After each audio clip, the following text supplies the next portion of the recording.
If you're looking for the best point guard build that isn't 6 foot and under, you definitely came to the right place. Now I know the 2K cycle is winding down, but we still got about 3 months left until the new game comes out, and I have just a build for you if you're looking to make a new one. Now this build has the versatility to run the 2 and spot up if needed, and the shooting is incredible with all the Hall of Fame badges you need. It's honestly the best part of this build, but that's not even what makes it special. Now what makes it special is everything else we're able to get, meaning the finishing is better than average and very effective when paired with this high 3 ball, since defenders definitely have to honor that 3-point shot. We're able to unlock some nasty dunk packages, and of course the playmaking is going to be there, and since I'm a point guard or a combo guard, we're making sure we check all the boxes when it comes to this category. And now for my favorite part, the defense. The offensive ability is obviously through the roof on this build, but that doesn't mean we can't play on both ends of the floor. This build gets chase down blocks and can be a demon in the lanes, and of course clamp up on the perimeter, making this one of the best two-way point guard builds in the game. Now if you haven't subscribed to the channel yet, now is a great time to do so. Without further ado, let's get right into this video.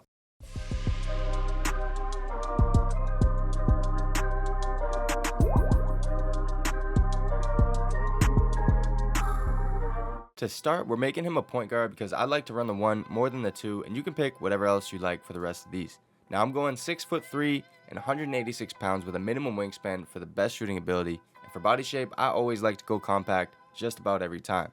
Now I would have went with 183 pounds, but I think initially I wanted to get Hall of Fame pick dodger, but ultimately decided against it. So if you want, you could go to 183 and get a little bit more speed and excel. Now let's get right into this build. Now we're going to start with finishing, and some people might wonder why I'm investing into close shot on a point guard, and it's really simple actually. This unlocks the Giant Slayer badge on bronze, and not only will this help my layups, but in the badge description it says it reduces the possibility of getting blocked, so this personally gives me a little bit more confidence when I look to drive. You also unlock fast twitch on silver, which is a good added bonus to help get off those quick standing layups, and our test actually shows silver level to be very effective. Next we have 60 layup, and while that's obviously not great, it's more than enough as I'm only looking to dunk the ball if I take it inside, and since we have Giant Slayer, I'm not too worried about this attribute. Next we have 80 driving dunk, and this threshold right here is actually the glitch because many people will say go for 75 to get the best dunk package in the game and quick drops off 1, and they're not wrong, but I wanted to switch it up a little bit because there's a package that I personally love to get, and that's the baseline clutch reverses off 2. Now this package requires 80 driving dunk, and it also unlocks silver posterizer at the same time, so it's a really good break point to target. Now I personally don't need contact dunks because 1, I feel they're a bit overrated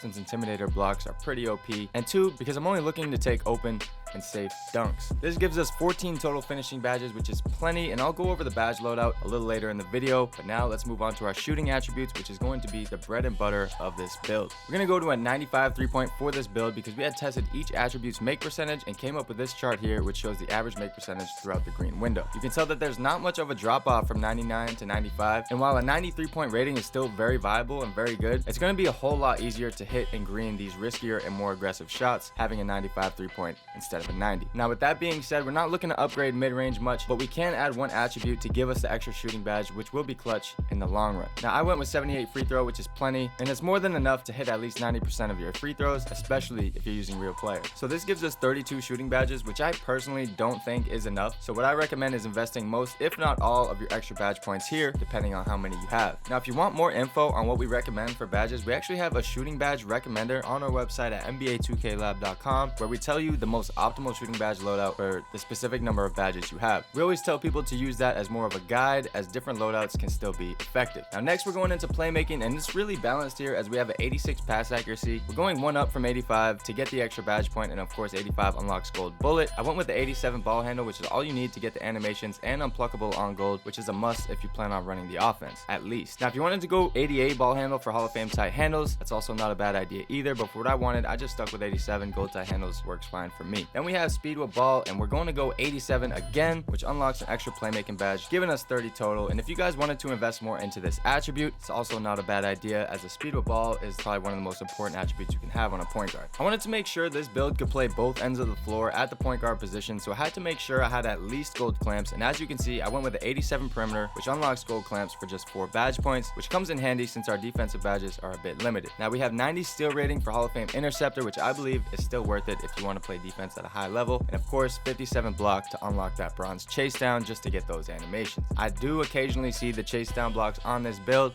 so it's definitely worth getting. And finally, we have our physicals, and we're going with an 87 speed, which is enough for me. I've never had much of an issue with speed on this build, but we're going to max out the acceleration to help slightly when I'm handling the ball and speed boosting. Now the vertical is the default from the dunk rating, and lastly, I'm going with a 90 stamina. I always make sure I have Gatorades equipped on this build, and with those Gatorades and those workouts, I've never had an issue with stamina on this guy. However, I wouldn't recommend going any lower than that. Now that completes the build, and we have a two-way 3-point playmaker, which is the exact way I'm looking to play. And the comparisons honestly don't do this build any justice, but I'm telling you, this build is a beast. Before we move on, I'm going to give you a quick list of my dribble animations I'm using on this build if you want to use them. If you don't, that's perfectly fine. And if you want a dribble tutorial for the easiest moves to combo and spam on this build to get the easy speed boost and to get wide open, let me know in the comments down below. Now, I'm sure you guys are wondering what badges I'm using, and like I always say, these are what I like and what work best for my playstyle. I suggest you do the same and only use this as a loose guide. Now, starting at the top, we have fast twitch, and I honestly want this on silver, but I just keep it bronze since I don't look to score with too many standing layups. Limitless takeoff silver is max because I want my guy to be able to have good dunking ability. I'm not using pro touch or teardropper, of course, but like I mentioned before, made sure to get 70 close shot to unlock Giant Slayer on bronze, and this is a badge I always have equipped. I currently have putback boss on bronze just to unlock the animations, but this is a badge that you could definitely put elsewhere. Personally, I keep unstrippable on bronze just in case, and then we have grace under pressure, which I'll also put on bronze, and this is another one you could consider taking off. So if you ever want to switch your badges around, you could take off putback boss, you could take off grace under pressure, and then fit these badges to how you want. Now the last two badges here are obviously maxed with posterizer and slithery finisher.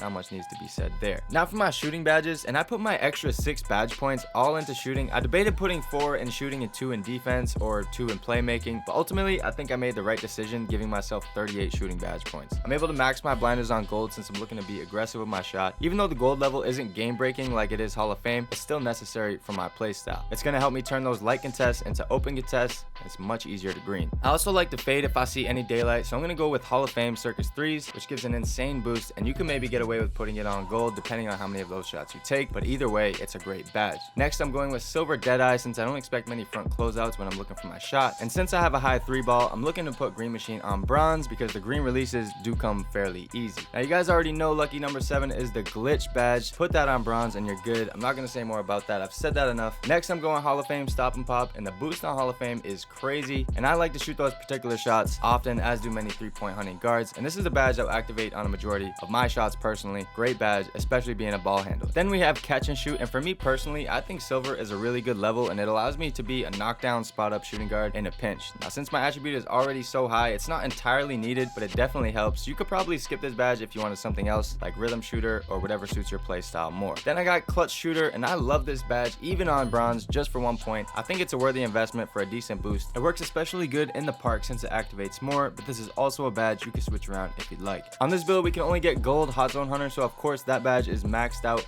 Mismatch expert is Hall of Fame, no question, and being the fact I'm 6'3", the good boost kicks in when the defender is around 7 inches taller, which means I'm getting roughly a 10% boost to my shot when facing a big that's 7 feet or taller. Next, I have corner specialist on bronze, and this badge is actually pretty good when you consider the fact it can help on fades as well as regular shots in the corner, so if you want to keep it on bronze, it can definitely help just a little bit. Lastly, we have sniper on Hall of Fame. Really not much needs to be said about this badge. Just max it out and you're good to go. I'm not using badges like Limitless Spot Up or Chef simply because 1, once you're that deep, it's just not a consistent shot in my opinion, or at least for me, and 2, I feel they aren't as necessary or as good as some of the other shooting badges that are going to activate a lot more. Now I'm not saying they can't be useful, but I personally don't think they are practical in NBA 2K22. Next, we have my playmaking badges, and these can definitely be shuffled around depending on the way you like to dribble, but for the way I like to play, these badges help me the most. Gold bullet passer is always a must for me on any build I make. I have to have gold. Those passes gotta come out swift. Next, I have hyperdrive on silver to help speed up my downhill dribbles, but it's not as important to me as a badge like quick chain, which I have on gold. With just a couple moves, you can activate the speed boost, which is worth maxing on this build. Next, I have bailout on bronze, and we've been saying this for a while, but if you use anything higher than bronze on bailout,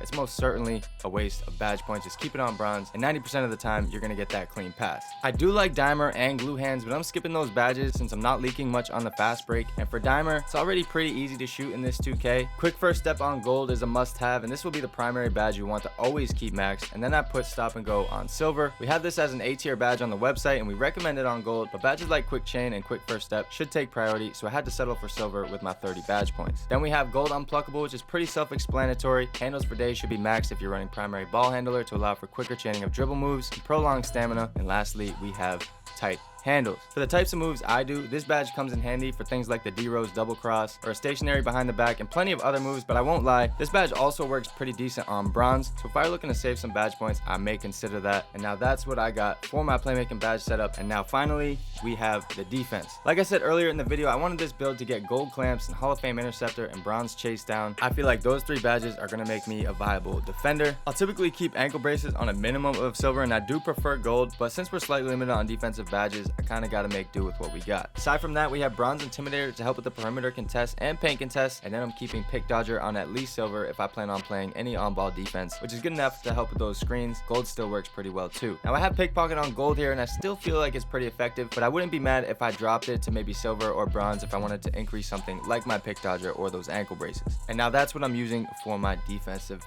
badges. For the last part of this video, I'm going to quickly show you 2 other builds I've made out of this template. And for the first build, we increased the finishing ability to unlock small contact dunks, and while we reduced the 3-point to just a 91, we're still able to keep Hall of Fame circus 3s, making this build even more deadly when finishing while keeping basically the same amount of 3-point shooting ability. The build still keeps the 2-way 3-point playmaker name, and you even have basic standing dunks if you want. Now this is something you could completely take out and switch to another attribute if you'd like.